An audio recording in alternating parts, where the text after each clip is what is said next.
Okay, as we see the following program, this program is requesting from the user to insert a number, and according to the value of this number, if it is less than 10, so this sentence should be printed. The sentence is you inserted value less than 10, and then the program continues. So let's run and see. This line is executed. Please insert a number, and now we are stopping in this line.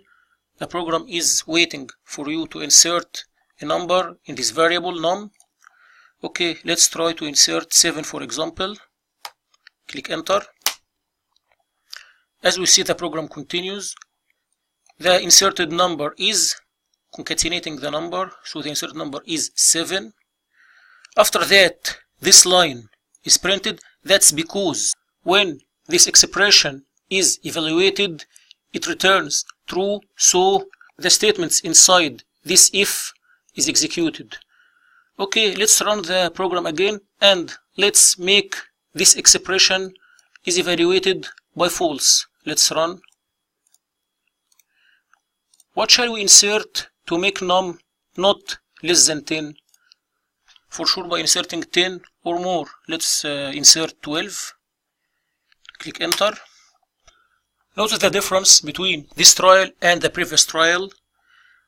This line is not printed in this case. That's because when we evaluated this expression, it returned false, so every instruction inside this if is not executed.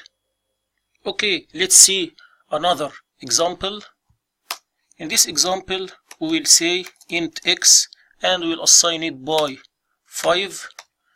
Let's say that we will type if x equal 5, open curly brackets, and then we will print, let's print anything.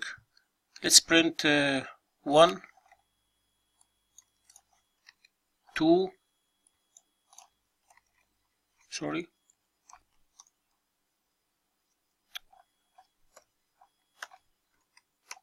3, and else let's print other sentences. 4, 6. Okay, what shall be the output of this program when we run it? Let's see. First, we declare variable x and assigned it by 5. So the program will stop here in this line. In this line, the program will evaluate this expression. Is it true or false? In our case here, it is true. So the program will go inside this body and will perform all instructions inside this body.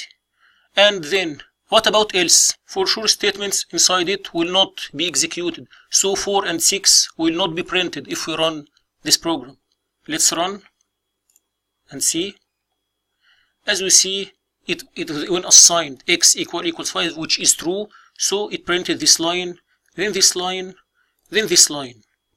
Okay, let's say x equal any other value, 8. For sure, this body will not be executed, but this body will be executed in this case. Let's run. As we see. Okay, now let's perform the following example. Assume that we want to write a program that prints the grade of a student. This grade is determined according to that student's degree. If he got more than 90, so his grade is A. If he got between 80 and 90, so his grade is B. If he got degree between 70 and 80, so his grade is C. If he got degree less than 70, so his grade is F. Now, how can we will perform this program? Let's do it. Okay, let's first declare int degree semicolon, and then let's type our scanner sc equal new scanner system.in,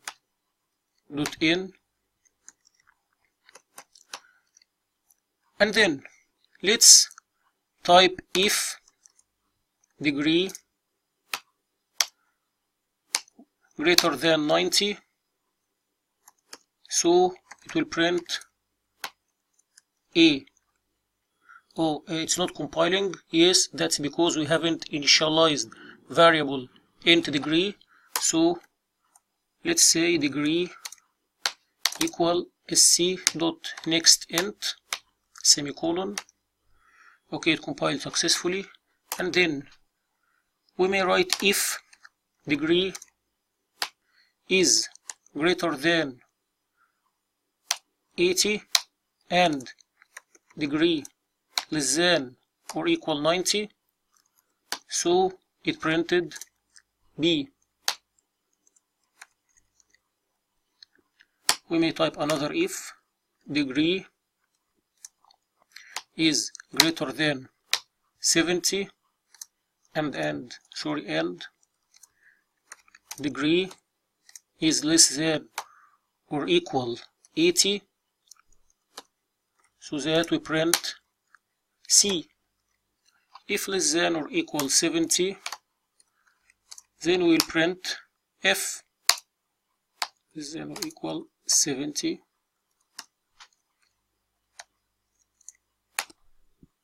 It will print F. Okay, what would be the output if we run the program and then insert 91, for example? Let's run and see. Okay, let's type 91. As we see, it printed A. Okay, let's run it again and insert 83. As we see, it printed B. That's because this is the only expression that is evaluated to true, so this line is printed and all other lines are not.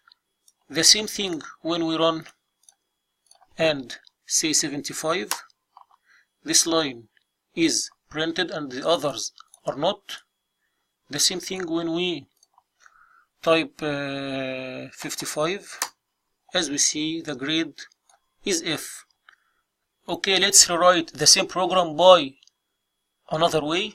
So let's change it by typing else if, and here else if, and here let's remove all that expression and type else.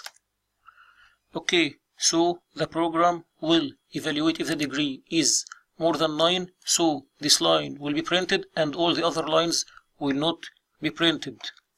The same thing, if this expression is true, B will be printed and all other lines are not. If this expression is true, this line will be printed and the others are not.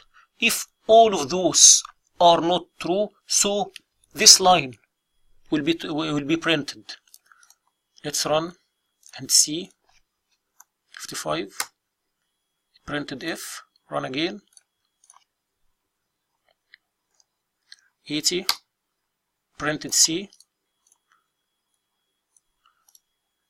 Run again. 99 it printed A. Okay, so what's the difference between this sample and the previous sample? When we run both of them, we didn't feel by the difference, but when we debug, let's see. Okay, let's debug starting from this breakpoint, and now let's debug. Switch. Okay, as we see, the program is waiting for us to insert a value. Let's insert let's say 71. Enter. And now let's make step over.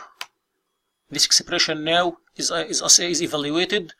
So the program, when evaluate this expression, look, degree is 71, which is not greater than 90. So it skipped this line and then goes to the other else if and asking whether this expression is true or false. If it is true, it will go inside this else if otherwise it will skip it and go to the other line.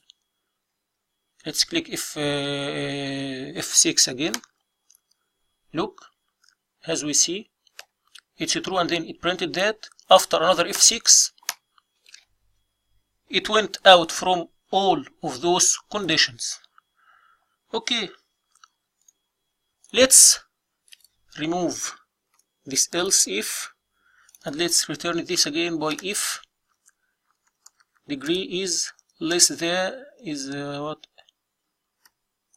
less than or equal 70, as in the previous sample. And let's debug.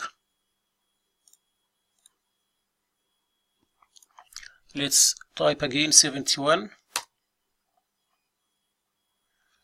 Let's see. When we type F6,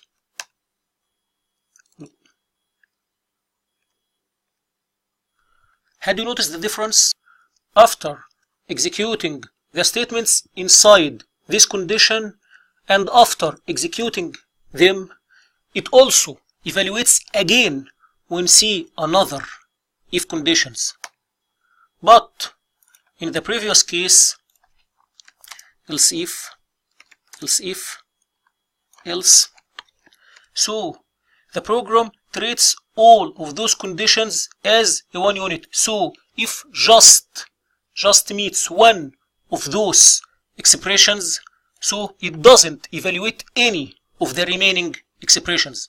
That's the main difference between both of using this sample and the other sample. The question now is, which of those samples is the optimal solution? Think about it and let your answer in the comments.